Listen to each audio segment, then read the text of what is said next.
Let's get more now on the story of the Ukrainian president in Europe to meet with allies, including the UK PM Keir Starmer. The visit follows a disastrous meeting in Washington where Mr Zelenskyy was rebuked by President Donald Trump and his deputy, JD Vance. Now we're joined by Director of Democratic Resilience at the Centre for European Policy Analysis and Professor at the King's College London, Samuel Greene. Thank you so much for taking the time to speak with us today. Thank you.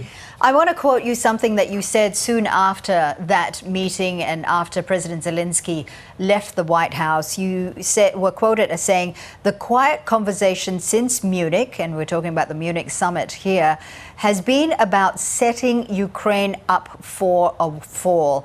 Are you suggesting that this was a deliberate attempt by the Trump administration to try to back away from Ukraine so that America no longer has to support it in its war with Russia?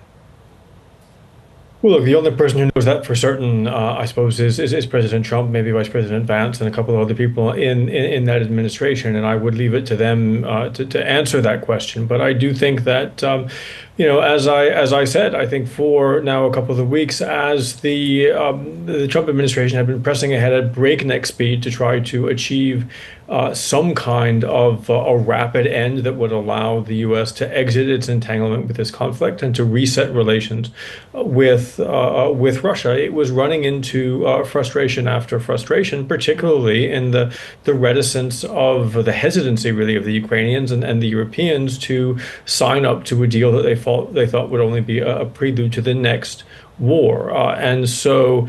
There had been, I think, a growing frustration and a growing, danger that what the White House would do would be to blame the breakdown in its process on what they would couch as Ukrainian unreasonableness. And I think that's very much the framing that the White House has tried to put on it, both during that conversation the other day in the Oval Office and in its responses since then. We've got President Zelenskyy now in London, and he's about to meet his other European allies, of course, tomorrow at a European summit.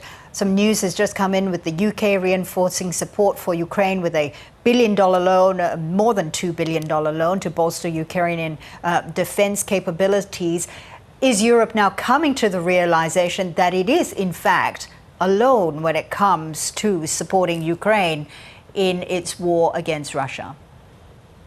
Well, we'll know a little bit more about that in the next 12 hours or so as the summit here in the UK wraps up. I think there has been a growing realization that the United States would not be necessarily part of the solution. I think there has been an increasing sense among some European leaders, really since the Munich Security Conference and that démarche that, again, Vice President JD Vance launched at Europe in general, Germany and the UK in particular, that the U.S. might, in some ways, not simply not be part of the solution, but actually might be part of the problem. I think we've seen that reflected in the responses of European leaders, including Prime Minister Starmer and President Macron, and who will probably be the incoming German Chancellor Friedrich Merz, that one way or another, Europe is going to have to come up with a solution that works for Europe. If the United States chooses to get on board with that solution at some point, that would, of course, make the Europeans happier. There is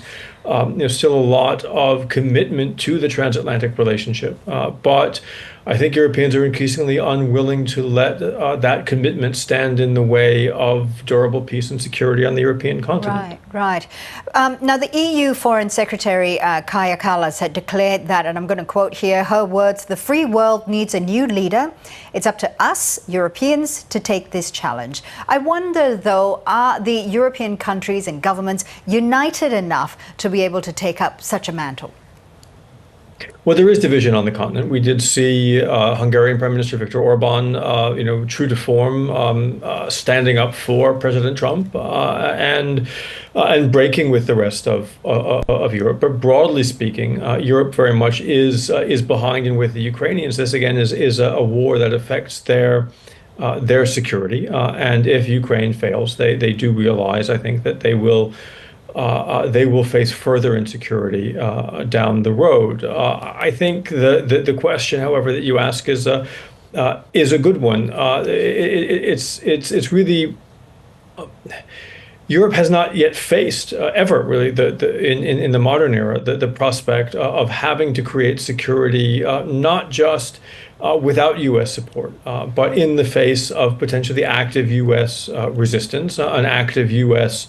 Collusion in some ways with Europe's key security adversary in the person of Russia and Vladimir Putin.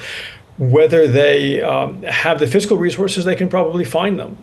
Whether they will have the physical resources to put arms on the front and to support the Ukrainian war effort will depend on, whether they can ramp up industrial production and procurement. They will not be able to do that very quickly without procuring those arms in other places, potentially including in the United States. But really the question is a political one. Are they willing to create a format that would essentially be their own table with the Ukrainians, potentially with the Russians, rather than trying to seek a seat at whatever table Donald Trump is trying to create for himself? Yeah. Professor at the King's College London, Samuel Greene, we thank you so much for sharing your insights with us. Thank you.